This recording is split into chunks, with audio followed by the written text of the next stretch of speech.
దేశంలో ఆర్ఎస్ఎస్ అనే సంస్థ బీజేపీకి దూరం అవుతుందని ఒక చర్చ నడుస్తుంది. అదేవిధంగా మొన్న ఆర్ఎస్ఎస్ చీఫ్ భగవత్ మోడీపై కొన్ని కామెంట్లు చేశారు. మణిపూర్లో అంత అల్లర్లు జరిగితే మోడీ ఎందుకు వెళ్ళలేదు అనేది ఒక చర్చ.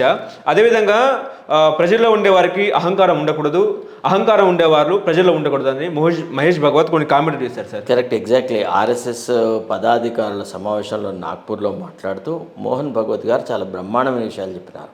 నిజానికి వారు చెప్పింది చాలా కరెక్టు.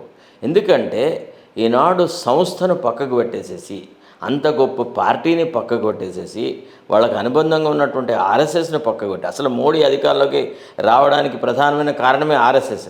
అట్లాంటి సంస్థ మాకు అవసరం లేదు అని వాళ్ళ పార్టీ అధ్యక్షుడు జేపీ నడ్డా డిక్లేర్ చేశాడు. రెండోది, పార్టీ అంతా ఏం లేదు, ఇదంతా మోడీ వర్సెస్ అపోజిషన్ అనేలాగా నాకు ఓటు వేస్తున్నట్టు, ఒక ఎంపీకి ఓటు వేస్తే అది నాకు వేస్తున్నట్టు అని చాలా సభలలో ప్రకటించినాడు.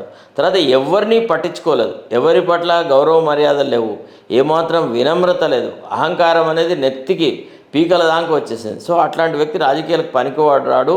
ఇట్లా అతను అందరితో కలుపుగోలుగా ఉండాల్సిన అవసరం ఉంది. ప్రజాస్వామ్యంలో ప్రభుత్వంలో ఉండాలనుకుంటే, ప్రభుత్వ పాలన సాగించాలనుకుంటే.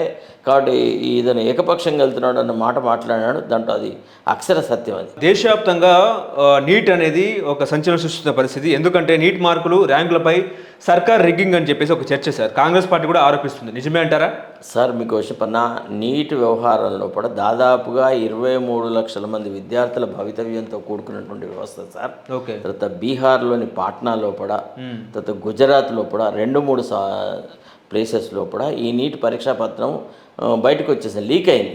దానివల్ల దివారాతులు కష్టపడినటువంటి ఆ యువకులు, 18-20 సంవత్సరాల వయసులో ఉన్నటువంటి యువకులకు ఎనలేని అన్యాయం జరుగుతుంది.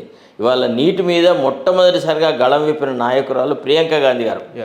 నిజానికైతే అసలు యాక్చువల్లీ మన ముఖ్యమంత్రి ఫెడరల్ సిస్టంలో ఉన్నాం కాబట్టి మన ముఖ్యమంత్రి కూడా మన రాష్ట్రంలో ఉన్నటువంటి నీటి విద్యార్థులకు జరిగిన అన్యాయం గురించి మాట్లాడాలా.